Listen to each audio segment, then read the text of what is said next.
My family forgot to invite me to the holidays for years, so I bought a house and had a housewarming. All my relatives and friends were here, except my family. Then they shouted, "How dare you embarrass us?" My answer: "Hi, I'm Sarah. Today I'm going to read you the story of Amelia, titled, My family forgot to invite me to the holidays for years, so I bought a house and had a housewarming party. All my relatives and friends were here, except for my family. A week later, they shouted, "How dare you embarrass us?" My answer: "Well, let's go." I'm sitting here on my couch, scrolling through Instagram like any other Tuesday night, when I see it my sister Jenny's latest post from Christmas. There's mom and dad smiling by the tree, there's my older brother Mike with his wife Sarah, and their 2 kids opening presents, there's Jenny herself, 28 and glowing, holding up some expensive-looking jewelry.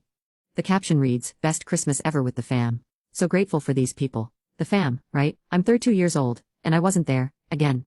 Just like I wasn't there for Thanksgiving 2 months ago.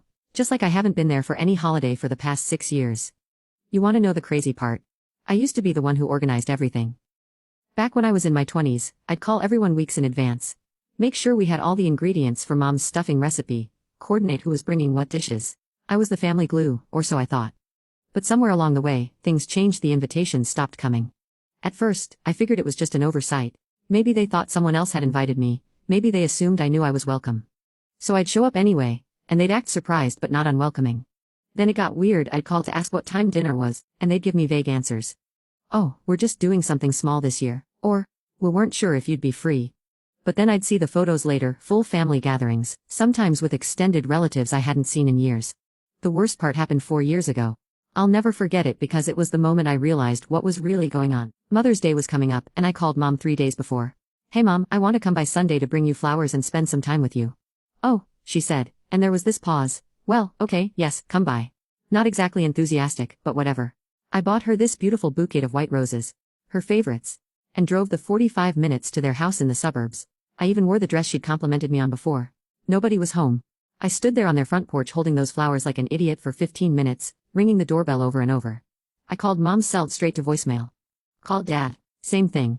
Mike didn't answer either, and neither did Jenny. I drove home confused and hurt, but I figured maybe there had been some emergency. Maybe someone was sick and they'd all rushed to the hospital. I kept those flowers in a vase on my kitchen table, waiting for someone to call and explain. Then Jenny posted the photos. Mother's Day brunch at Romato's with the best family ever. There they all were, laughing over mimosas and eggs Benedict. Mom was wearing a corsage, not the flowers I'd brought, different ones. They'd planned it, they'd made reservations, they'd all gotten dressed up and gone out together, and not one of them had thought to tell me. That's when I stopped trying. I mean, what was the point? I still sent birthday texts because I'm not a complete monster, but I stopped calling about holidays, stopped asking when we were getting together. And, you know what? Nobody noticed. Nobody called to ask where